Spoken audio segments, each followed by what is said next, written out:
दूसरी जानिब फौज का कहना है कि चंद मुसल्लह अफराद ने फौज पर फायरिंग की और रिपब्लिकन गार्ड की इमारत में दाखिल होने की कोशिश की, जिसके बाद फौज को जवाबी कार्रवाई करनी पड़ी। इस वाकये में जख्मी अफराद का वहां आर्जी तौर पर कायम तिब्बी मरकज पर इलाज किया गया। इख्वानुल मुस्लिमीन ने फौज की इस कार्रवाई को कत्ले आम से ताबीर किया और अपने हामियों से फौज की इस जारहाना कार्रवाई के खिलाफ उठ खड़े होने की अपील की। समझा जा रहा है कि मोहम्मद मुर्सी को काहिरा के रिपब्लिकन गार्ड के दफ्तर से किसी नामालूम मकाम पर मुंतकिल कर दिया गया है। Bureau report, ETV news.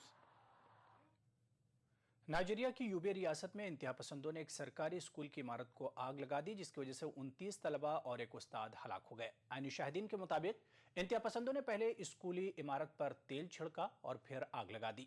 एक फौजी तर्जुमान ने कहा है कि इस वाकये में 20 तलबा हलाक हो गए हैं। ताहम आईनी शाहिदीन ने यह तादाद 30 बताई है, जिनमें मोहम्मद मूसा नामी एक उस्ताद भी शामिल है। इस सिलसिले में अभी कोई गिरफ्तारी अमल में नहीं लाई गई है। इंतहा पसंदों की तलाश की जा रही है।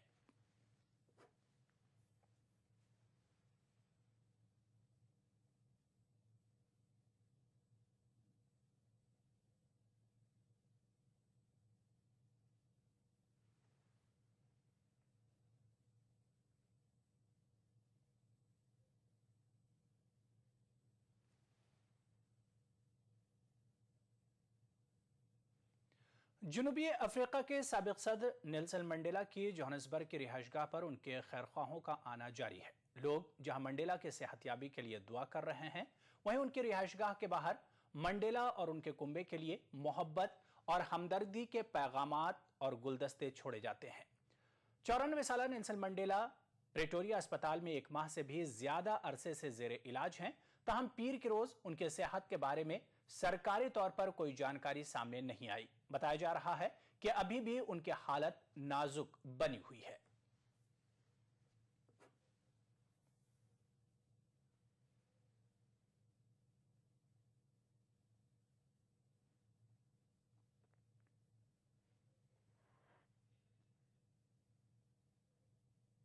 Decided to come for a walk, to come past his residence, to see all the wonderful messages of support and love and encouragement to him and the family. He definitely is an icon to all of us, somebody to aspire to make this country always better, and he just fills such a special place in all of our hearts. He's an inspiration to our children, and we love him. खबर Iran से है, जहां हसन रूहानी 3 अगस्त को मुल्क के नए सदर का ओहदा संभालेंगे। इस तरह महमूद अहमदीनेजाद का 8 साला दौरे इख्तिदार अपने अख्तिताम को पहुंचेगा। ईरानी पार्लियामेंट के डिप्टी स्पीकर ने यह बात बताई है। 4 अगस्त को हसन रूहानी पार्लियामेंट के सामने ओहदे का हलफ लेंगे और इसके बाद अपनी काबीना तश्कील देने में उनके पास 2 हफ्तों का वक्त होगा।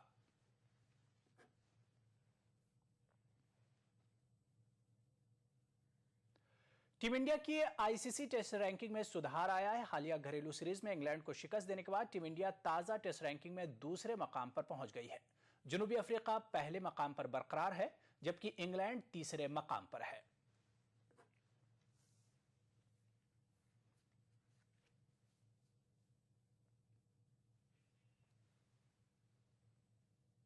और अब पेश है आज की तिरछी नजर।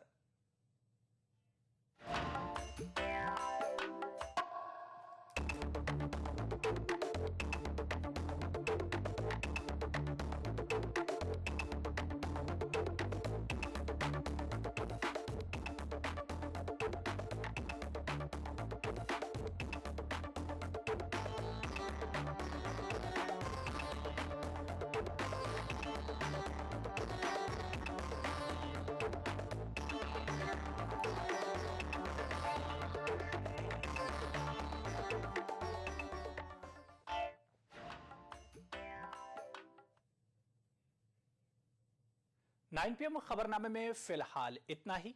आदाब।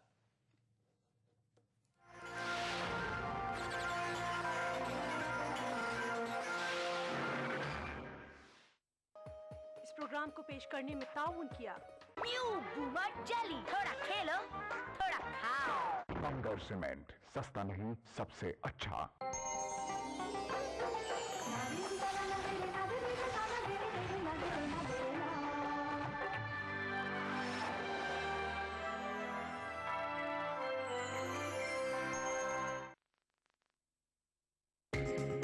ETV उर्दू पर अगला प्रोग्राम।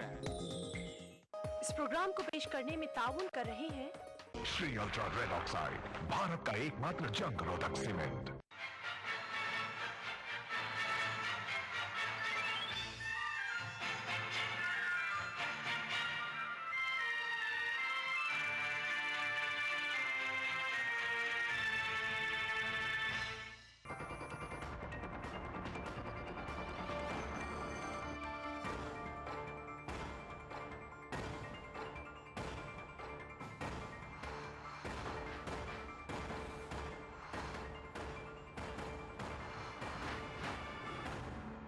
नमस्कार, मैं हूं हरिशंकर व्यास।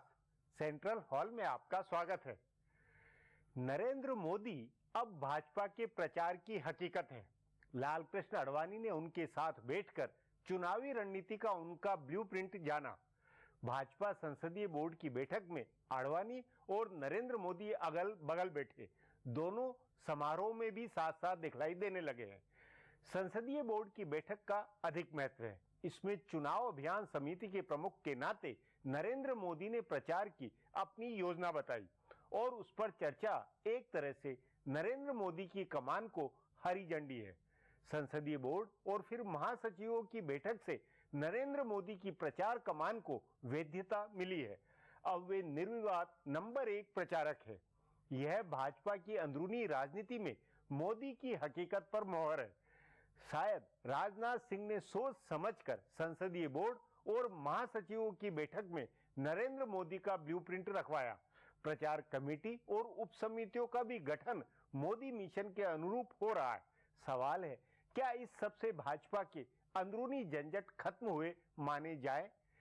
भाजपा में ढाक के 3 पात वाले हालात है या फिर नेता कुछ सुधरे हैं? आज इस सब पर चर्चा है, मगर उससे पहले सुर्खियां और राजकाज है। शुरुआत सत्ता गलियारों की गपशप से करते हैं।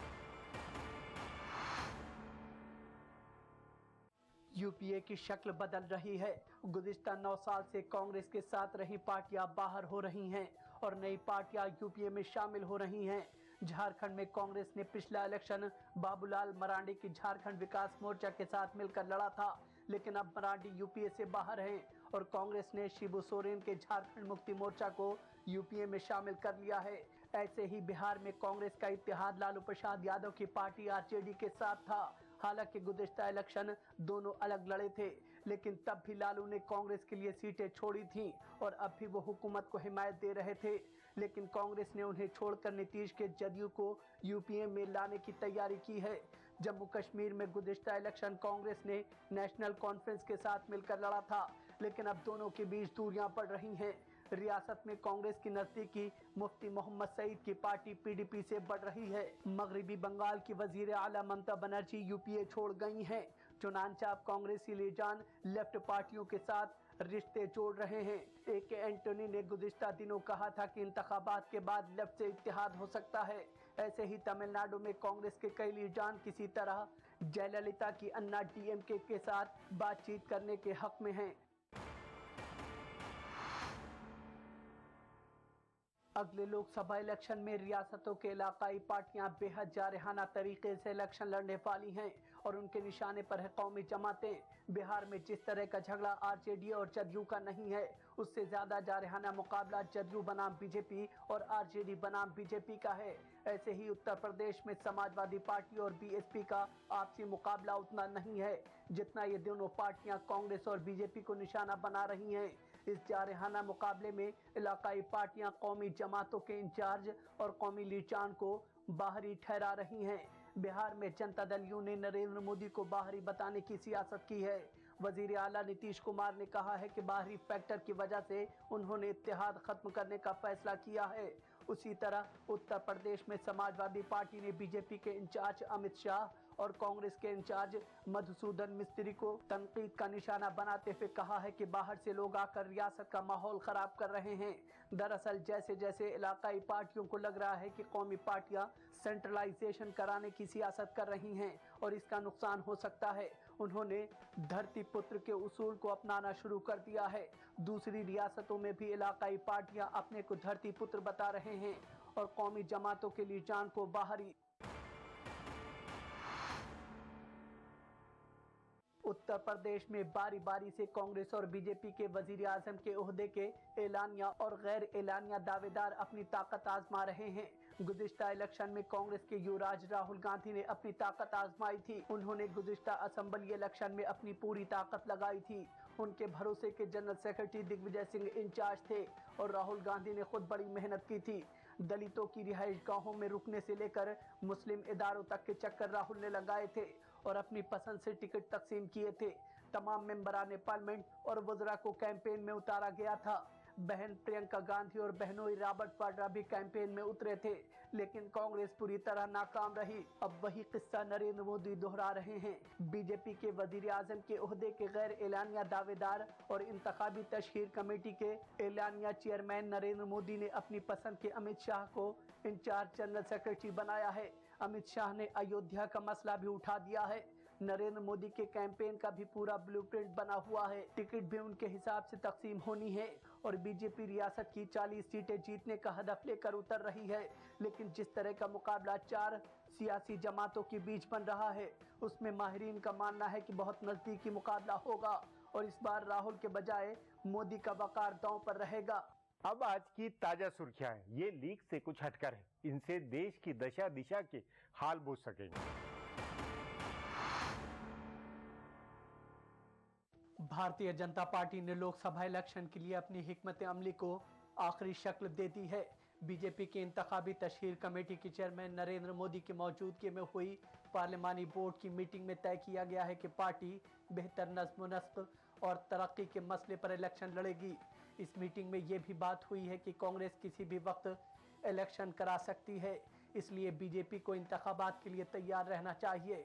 मीटिंग के बाद पार्टी के जनरल सेक्रेटरी अनंत कुमार ने बताया कि पार्लिमानी बोर्ड ने पार्टी सदर राजनाथ सिंह और इंतखाबी तशहीर कमेटी के चेयरमैन नरेंद्र मोदी को ये अख्तियार दिया है कि वो बीजेपी की इंतखाबी हिकमत अमली का ढांचा तय करें और इंतखाबी मुहिम को आगे बढ़ाएं। उन्होंने ये भी कहा कि बीजेपी के तमाम आला लीडरान से बातचीत करके ये दोनों लीडरान हिकमत अमली को कतई शक्ल देंगे। बोध गया के महाबोधि मंदिर में इतवार को हुए बम धमाका मामले में पुलिस ने धमाकों के सीसीटीवी फुटेज जारी कर दिए हैं। इस फुटेज में धमाके के बाद लोग अपनी जान बचाने के लिए भागते दिख रहे हैं। मंदिर अहाते में लगे एक सीसीटीवी फुटेज में मौजूद महाबोध दरख्त के बाई तरफ इतवार सुबह 5:25 पर हुए धमाके से ठीक पहले एक शख्स और एक लड़की को पैदल चलते हुए देखा गया, जिनकी उम्र करीब 25 साल रही होगी। धमाके की आवाज सुनकर वो कुछ वक्त के लिए रुके और इसके बाद जान बचाने के लिए वहां से भागे।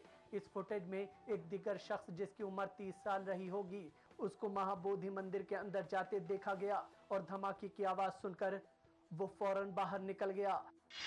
बोध गया के महाबोधि मंदिर में इतवार को हुए बम धमाके के मामले में एक शख्स को हिरासत में लिया गया है। सिलसिलेवार बम धमाकों की जांच कर रही एनआईए ने मौके वारदात से मिले एक शनाख्ती कार्ड की बुनियाद पर एक शख्स को गिरफ्तार किया है और उससे तफ्तीश की जा रही है।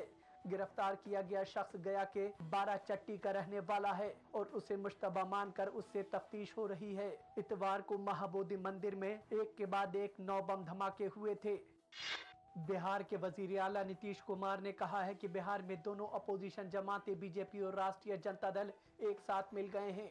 गया के महाबोधि मंदिर में हुए बम धमाके के मसले पर दोनों पार्टियों ने एक सुर में रियासती हुकूमत पर तनकीद की थी। इस तनकीद के बहाने नीतीश कुमार ने इल्जाम आयद किया है कि दोनों पार्टियों के एडजस्टमेंट की बातचीत चल रही है। नीतीश ने कहा है कि दोनों पार्टियों का असली चेहरा सामने आ गया है। नीतीश ने कहा है कि बम धमाका जैसे मौके पर भी साथ देने के बजाय दोनों पार्टियां सियासत में उलझी हुई हैं और मेरे खिलाफ नारे लगाए जा रहे हैं। उन्होंने कहा कि ऐसे वाकयात से सबक सीखना चाहिए और ऐसे वाकयात को रोकने की कोशिश होनी चाहिए। योग गुरु बाबा रामदेव ने कहा है कि वजीर आजम के ओहदे के लिए गुजरात के वजीर आला नरेंद्र मोदी की वो हिमायत करते हैं। बाबा रामदेव ने नागपुर में युवा स्वाभिमान कार्यक्रम के दौरान कहा कि मोदी एक ऐसे शख्स हैं जिनके पास विजन है, इसलिए हम उन्हें वजीर आजम बनते देखना चाहते हैं और उनकी हिमायत कर रहे हैं। उन्होंने बीजेपी के सीनियर रहनुमा लाल कृष्ण आडवाणी के बारे में कहा कि आडवाणी एक सीनियर रहनुमा है और वो अब भी पार्टी लीडरों के लिए रहनुमाई के किरदार में है। उन्होंने कांग्रेस के नायब सदर राहुल गांधी पर तंकीद करते हुए कहा कि उनके पास कोई विजन नहीं है और वो सिर्फ फोटो खिंचवाने और झुग्गी झोपड़ियों में गए। रामदेव ने संघ दफ्तर जाकर संघ सरबराह मोहन भागवत से भी मुलाकात की। फिलहाल अब एक ब्रेक है, फिर राजकाज की खबर देने वाली बातें होंगी।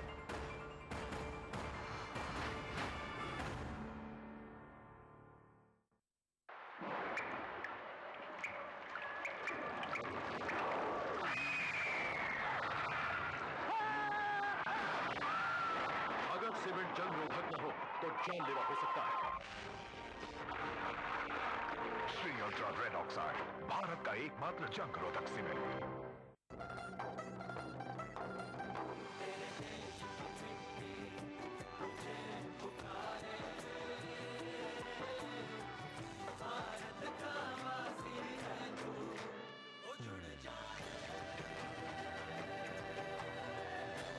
मिट्टी से ही शान, मिट्टी से ही पहचान। तो बनिए हिस्सा नेशनल पॉपुलेशन रजिस्टर का। कैंप्स शुरू हो चुके हैं। राष्ट्रीय जनसंख्या रजिस्टर, मेरी पहचान, मेरा अभिमान। अरे हाँ कर रहा हूँ। अरे प्रजापति, संडे कब है? क्या हुआ? संडे आज ही मना लो। टेंशन थकान उतारने के लिए संडे का इंतजार क्यों? नवरत्न तेल की मालिश से रोज की थकान रोज मिटाओ। नवरत्न तेल लगाओ, हर शाम संडे मनाओ। हजारों लड़कियां जन्म ही नहीं ले पाती सिर्फ इसलिए क्योंकि सबको बेटा चाहिए। हमें लोगों की सोच बदलनी होगी। इसका जिम्मा हम युवा पीढ़ी को भी लेना होगा। युवा धड़कन की गूंज फैलाए चारों ओर, लड़की लड़के का अंतर अब हम चाहे नो मोर। लिंग भेद का समाधान हो सकता है, इसके लिए जरूरत है आपकी भागीदारी की। आइए साथ मिलकर आगे बढ़ें। बिछड़ेंगे तो मर जाएंगे हम दोनों, एक डोर में है हमको ये दर बांधे हुए। मैं बाद में इस मुल्क का नक्शा बनाता हूँ। मुझे अपनी वफादारी पे कोई शक नहीं होता। मैं खूने दिल मिला देता हूँ जब झंडा बनाता हूँ। हिंदू और मुस्लिम मुल्क की दो आंखें हैं। अपने मुल्क की तरक्की और खुशहाली का काम हिंदू और मुस्लिम एकता के जरिए किया जा सकता है। मजहब नहीं सिखाता आपस में बैर रखना। हिंदी हैं हम, वतन है हिंदुस्तान हमारा।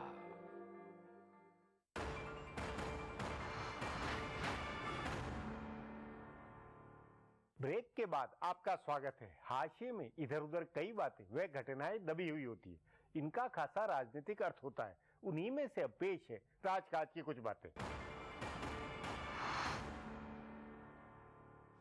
कांग्रेस की कोर कमेटी की तौसीह होने वाली है।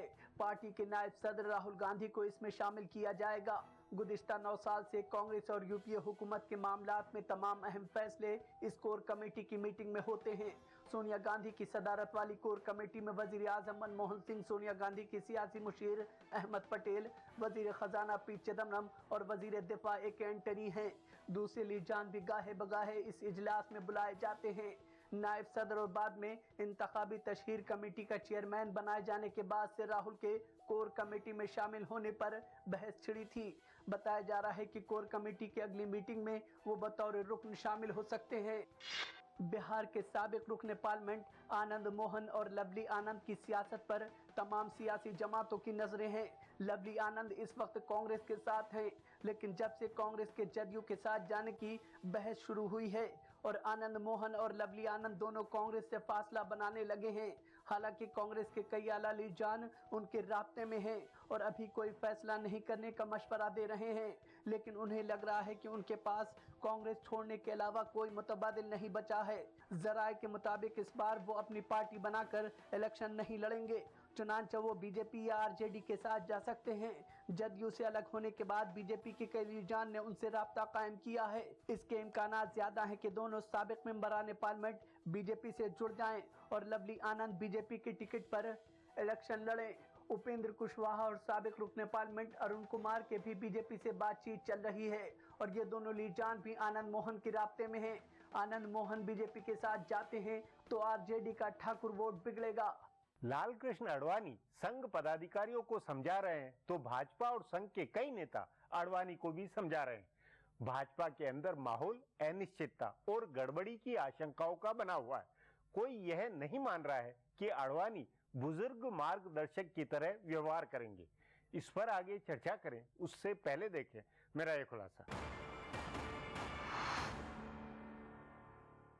भारतीय जनता पार्टी के लीडरान खुले तौर से इत्मीनान जाहिर करते हुए मिल रहे हैं। एक हफ्ते के अंदर हुए पार्लिमानी बोर्ड के 2 इजलास में लाल कृष्ण आडवाणी और नरेंद्र मोदी का एक साथ बैठकर इंतखाबी हिकमत अमली पर गौर करना और आम तकरीबात में एक साथ दिखाई देना इस बात का वाज़ेह इशारा है कि आडवाणी ने नरेंद्र मोदी की हकीकत को तस्लीम कर लिया है।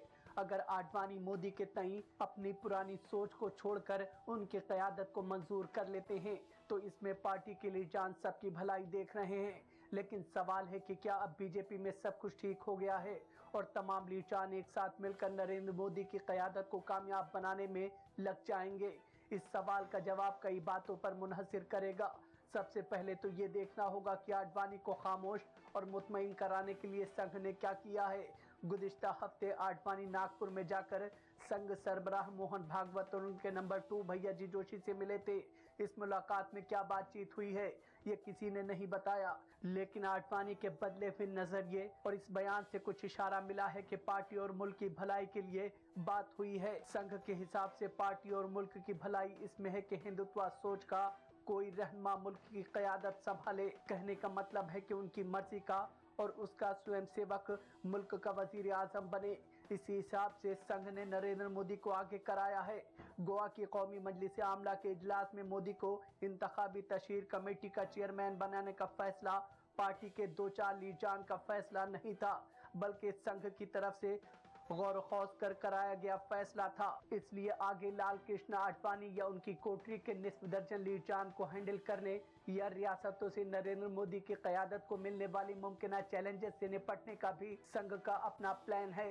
इसी प्लान के मुताबिक बीजेपी के आला लीडरान काम कर रहे हैं। बुनियादी तौर से ये मंसूबा बनता दिख रहा है कि राजनाथ सिंह और नरेंद्र मोदी को इस बार इलेक्शन लड़ाने दिया जाए। आडवाणी उसमें बुजुर्ग रहनुमा के किरदार को अदा करें, लेकिन मुश्किल ये है कि आडवाणी इसके लिए तैयार नहीं है। उन्होंने पता नहीं संघ सरबराह से क्या वादा किया है और संघ सरबराह ने उनसे क्या कुछ कहा है, लेकिन वो वही काम करेंगे जो उनकी कोर कमेटी कहेगी।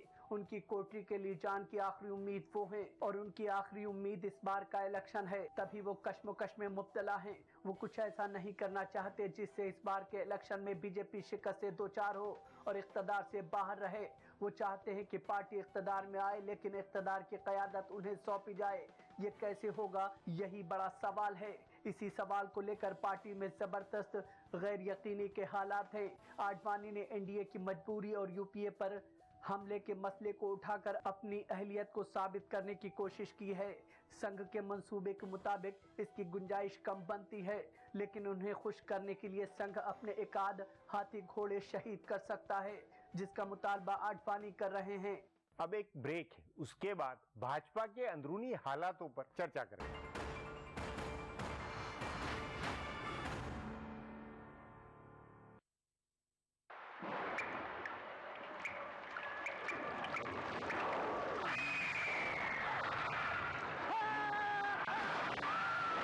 अगर सीमेंट जंग रोधक न हो तो जानलेवा हो सकता है। Shri ultra red oxide, Bharat का एकमात्र जंग रोधक सीमेंट। राजस्थान सरकार का बिजली बचत और पर्यावरण संरक्षण की दिशा में अभिनव प्रयास। मुख्यमंत्री बिजली बचत लैंप योजना के तहत वर्ष 2013-14 की बजट घोषणा अनुसार 100 करोड़ की लागत से 2 CFL का 27 जून से 31 अगस्त 2013 तक 53 लाख उपभोक्ताओं को निशुल्क वितरण। कैंप में वितरण की जा रही 20 वॉट की CFL 100 वॉट के परंपरागत बल्ब के समान रोशनी देती है। 2 CFL प्रयोग करने से प्रत्येक उपभोक्ता को औसतन 175 यूनिट बिजली की वार्षिक बचत। CFL जो अशोक गहलोत साहब हमारे मुख्यमंत्री जी की बिना पे उन्होंने ये राहत BPL वालों को प्रदान की है। 2 CFL बहुत राहत मिलेगी। यहाँ ये CFL मिल रही है गवर्नमेंट की तरफ से, मुख्यमंत्री अशोक गहलोत ने। इससे बिजली बचत होगी, इसलिए किसान को भी फायदा है, बिजली उपभोक्ता को फायदा है, आम आदमी को फायदा है। ये सबसे बढ़िया स्कीम है। बचत बिजली की, संरक्षण पर्यावरण का। ऊर्जा विभाग राजस्थान सरकार द्वारा जनहित में प्रसारित। नेशनल बॉल पेंटिंग के फाइनल मुकाबले में लकी, पप्पू और छुटकाऊ ने हिस्सा लिया। जहां लकी ने चौक मिट्टी, पप्पू ने POP, वहीं छुटकाऊ ने जेके वॉल पुट्टी का बेस बनाया और कम पेंट का इस्तेमाल करते हुए दीवार को सबसे स्मूथ और खूबसूरत फिनिश दिया और ये प्रतियोगिता जीत। व्हाइट सीमेंट वाली JK wall putty is the best. सीलन से भी पपड़ी का कोई चांस नहीं होता, दीवारें बोल उठेंगी।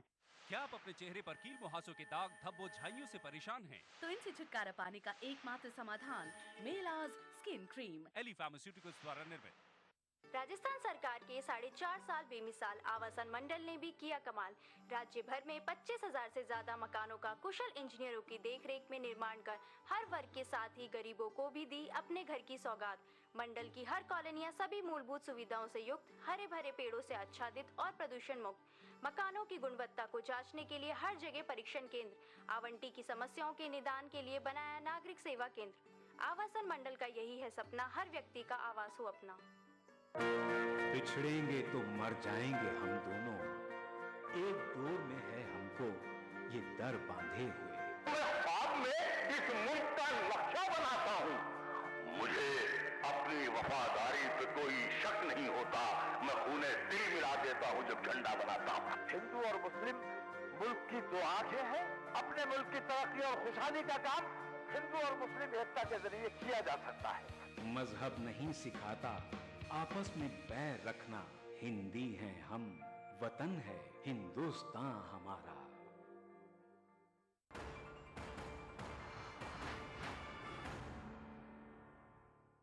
नरेंद्र मोदी और उनकी सलाहकार टीम शातिर है।